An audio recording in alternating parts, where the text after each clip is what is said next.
In terms of Mario games, it's widely agreed upon that the 3D Collectathon entries are some of the best in the series, and it's really not hard to see why. There's fun level design, movesets that allow you to be creative with your playstyle and experiment with the environments, and generally speaking, really good music.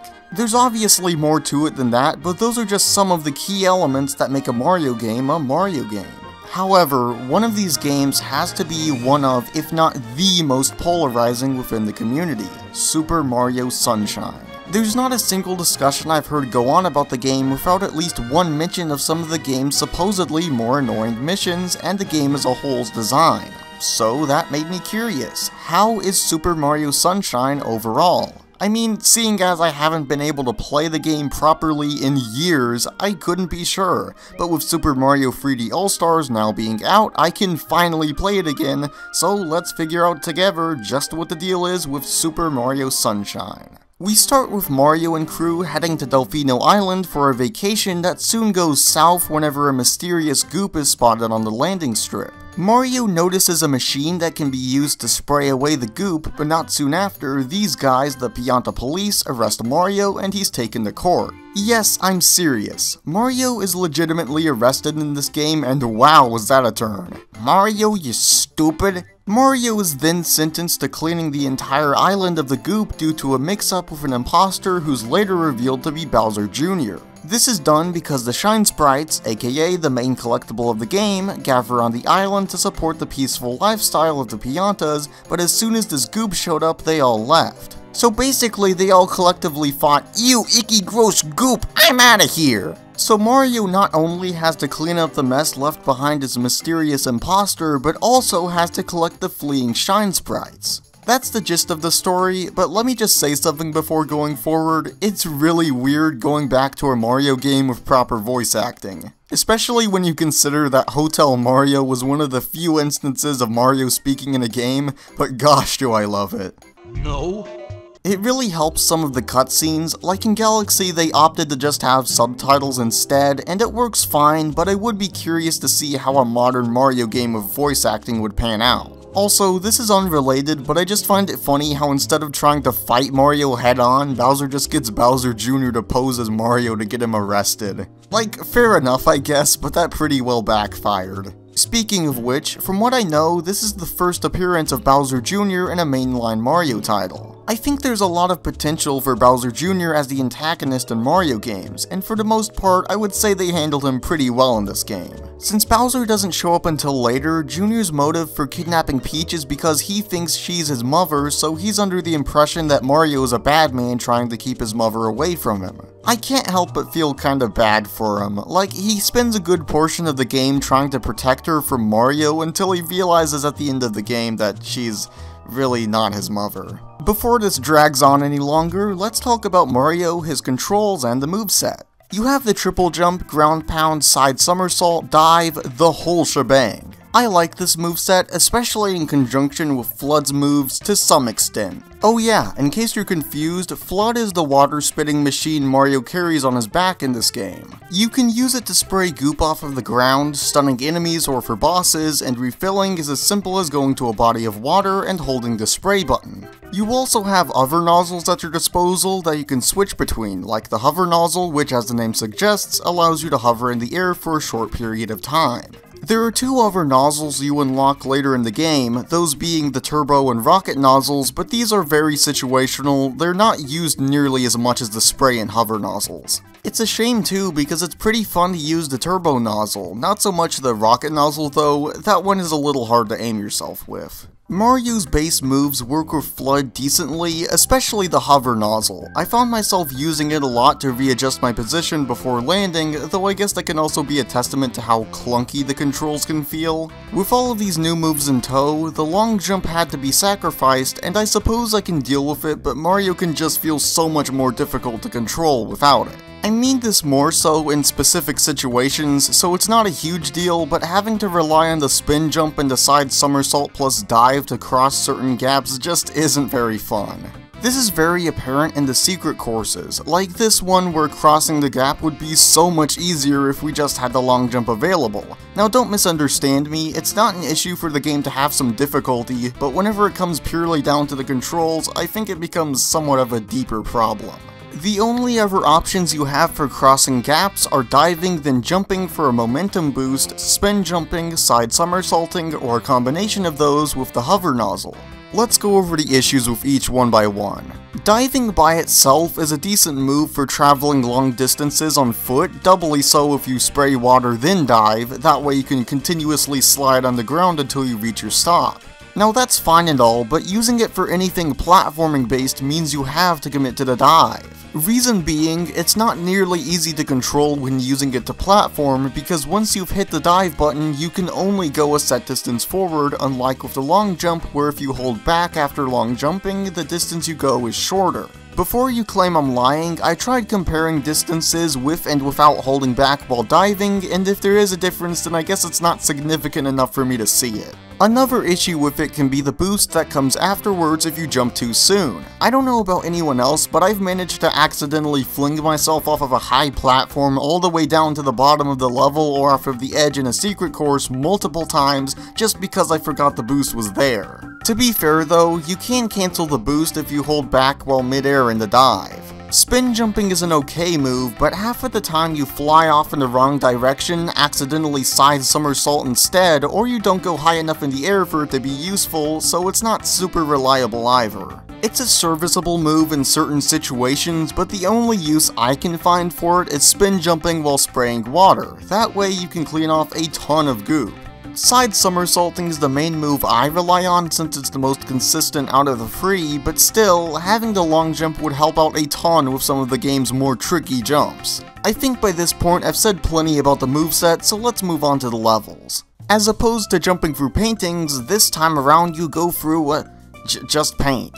Not sure what the deal is with paint being a consistent method of fast traveling in the Mario universe, but maybe it's best not to question it. Over the course of the game, you'll be introduced to more spots in Delfino Plaza where these paint splotches are, however, it doesn't work quite as I would have thought. More on that in a bit.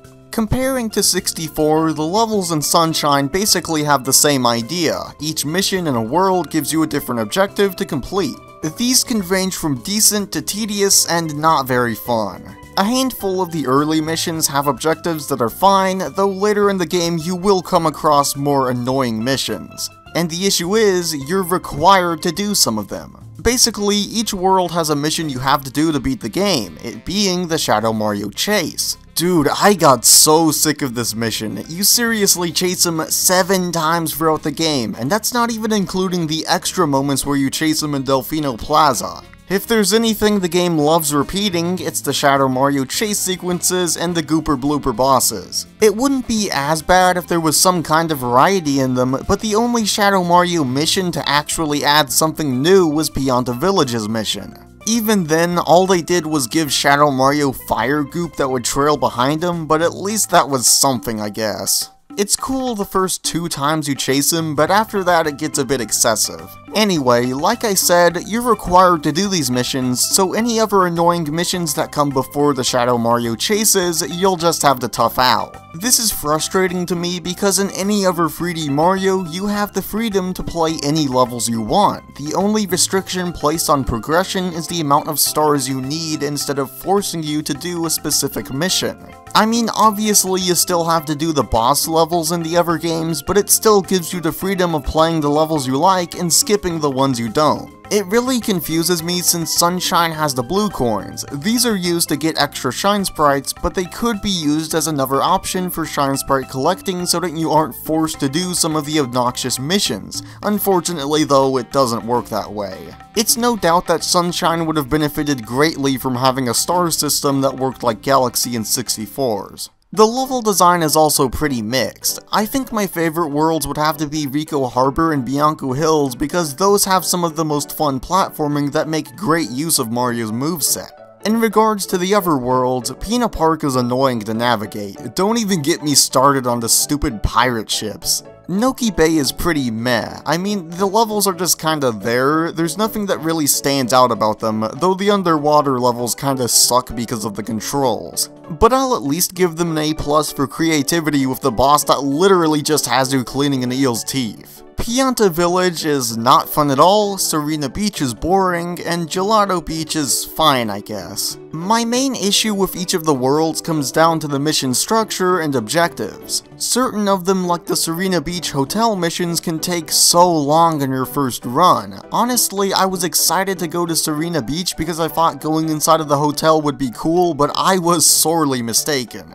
The whole place is basically a maze where you have to travel through hotel rooms to get this Shine Sprite or for the red coin mission. Or there are the missions where your objective or whatever you're looking for is made unclear, like in Pina Park where there's a mission that requires you to get this Yoshi and bring it to the merry-go-round. The thing is, no matter what fruit you use to hatch the Yoshi, it has to be an orange Yoshi, so you'll have to find the right fruit to change its color. Only issue being, I could not find the fruit in question without a guide because I'm sorry, but this did not look like a fruit to me. I just thought it was some sap stuck to a tree or something. I understand that these are very specific examples, but the game is filled with these kinds of objectives and missions. Not all of them are bad, in fact I actually kind of enjoyed going back to get a few extra shines after beating the game. I just think comparing them to Mario 64, it's not quite as consistently enjoyable. I can respect some of the unique ideas that Sunshine has, but most of the time they're not exactly enjoyable.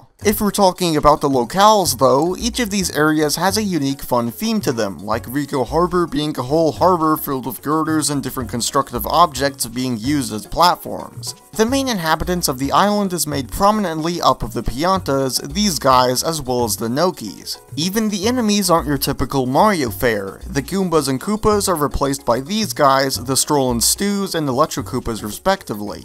It's super fun seeing this island's variants, like you don't really see enemies quite like the Electro Koopas anywhere else. Aside from that, the little details are some things I really like about this game. I'm specifically referring to how you can see other levels on different parts of the island. Not even just in Delfino Plaza, but in Bianco Hills for example, if you jump up on this wall nearby the lake, you can see Rico Harbor from a distance. It's little stuff like this that can really help with the immersion, making you feel like this all takes place on the same island. The only parts of the game that kinda take me out of it are the secret stages. Oh yeah, I forgot to talk about those. The secret stages begin by taking FLUDD away, forcing you to utilize Mario's base moveset to beat the level you're thrown in. I'm very off and on about these, specifically because Mario's moves by themselves can be very finicky, which is why FLUDD is especially useful for correcting jumps. I get that that's the point of these levels, and I actually kinda like a few of them, but I prefer using FLUDD because I'm a wimp.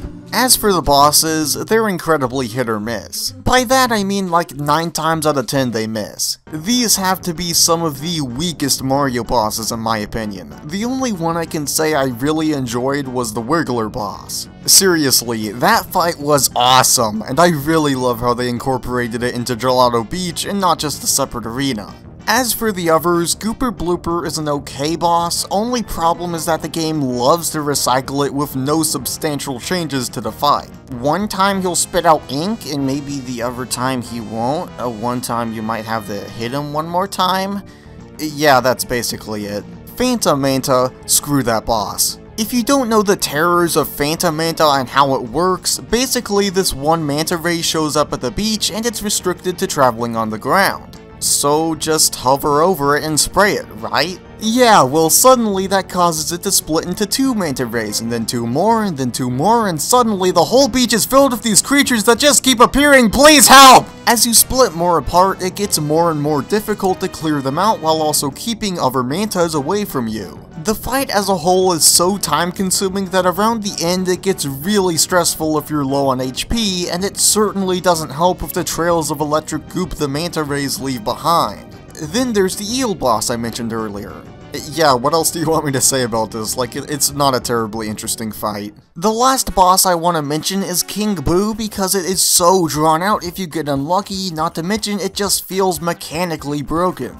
Okay, so the fight revolves mainly around this slot machine. Certain slots it can land on will lead to bubbles getting spat out, others will give you coins or enemies, but the thing you want to look out for is fruit. Once it lands on the fruit slots, you should then throw a jalapeno into King Boo's mouth and subsequently bounce a durian into him. My main issue with the fight was that the boss wasn't telegraphing what I was supposed to be doing. Now, having to throw a jalapeno into his mouth was pretty obvious, but after that I thought I was maybe supposed to jump on him because I had noticed before that jumping on Boos made them disappear, but nah, instead you gotta kick a durian into him because we're masochists. Maybe I'm just stupid, but that would have taken me forever to figure out without a guide. Also, there's another issue with this as well. Half of the time when I throw the jalapeno in his mouth, it literally just disappears and doesn't even affect King Boo. Like, come on man, you're gonna make me sit through your slot machine bullcrap and now this? I'm not sure if it's an issue with how I'm throwing the jalapeno or if it's a glitch, but that is one of the most frustrating parts about the fight.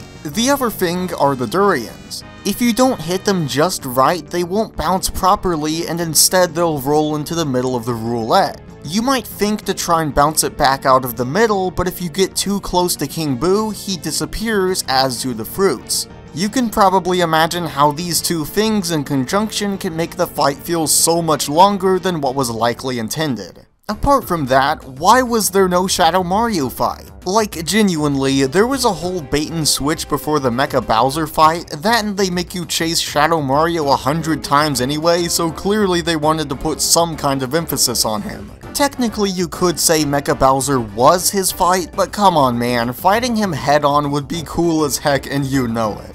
It's not like I'm surprised anyway, but I'm just spitballing some thoughts, because there was some decent potential for a boss here. Like, how cool would it have been to have to fight him before or after the final level as either the penultimate or final boss? Nonetheless, with everything else covered, I think it's probably time to talk about the game's finale. After you finish the last required mission, Delfino Plaza will be flooded, and in the background you can see Shadow Mario standing near the entrance to the island's volcano. So we head after him where we find the level Corona Mountain. Obvious jokes aside, this level is short in length but not short of stressful and frustrating sections. The beginning is easy, and thankfully they left 2 easy to reach 1-ups lying around if you have as much trouble with the boat as I did. The boat section was easily the most stressful for me. I had no prior issues with the boat controls, but here if you're going just a slight bit too fast, then trust me, you will be fighting against the boat to get it turned. At times it can genuinely feel as though the boat is turning in the opposite direction of which it is supposed to be going. I would recommend taking your time with this part because of that, especially since one tiny bump can lead to the whole boat sinking. It's honestly questionable how this boat is even floating in the lava anyway and not just sinking into it and melting, but I suppose that's looking too deep into it. After the boat segment, you use the rocket nozzle to get up to the clouds and finally reach Bowser. His fight comes down to going to each of these corners, rocket jumping, then ground pounding, rinse and repeat. There's really not much else to it, like sometimes Bowser will try to cut you off, but even then all you have to do is wait or just turn around. Afterwards, Peach is saved and we're treated to one of the most pathetic death scenes in all of gaming. The Shine Sprites are returned and Bowser Jr. realizes he doesn't have a mother. Pretty disappointing, honestly. Like, I knew what the final boss was going to be, but there was a good amount of potential for something better. That's just the thing with Super Mario Sunshine. It's a game filled with missed potential for a better game. The pieces are there, and it's fun at times, but the frustrating and annoying levels really bog down the experience. I went into this game thinking maybe it would be better than I thought, and yeah, the beginning was really fun, but slowly it just got less and less fun to me as I came across more of the game's annoying required missions. I don't think it's bad overall. Getting the chance to revisit this game has given me a slight sense of appreciation for it, but even outside of the missions that are annoying, tedious, boring, or long and drawn out, it's just an okay 3D Mario. So I guess that answers my question then. Super Mario Sunshine is an okay game that's fun in areas and has some unique ideas, but a lot of them should just be like, I don't know, sent through the shredder 1,000 times, like geez dude, who the hell thought Goopy Inferno was a good idea? Long-standing grudges aside, even with the game disappointing me to an extent, I'm still glad I got to try it. I'm not sure yet if I can see myself revisiting the game as often as 64 or Galaxy to get a few extra collectibles, but regardless, that just about wraps up my thoughts. One last thing though, who the hell is Bowser Jr.'s mother? Look, I know I joked about him not having one before, but genuinely, where did he come from? Is Bowser Jr. even Bowser's son? Answer me!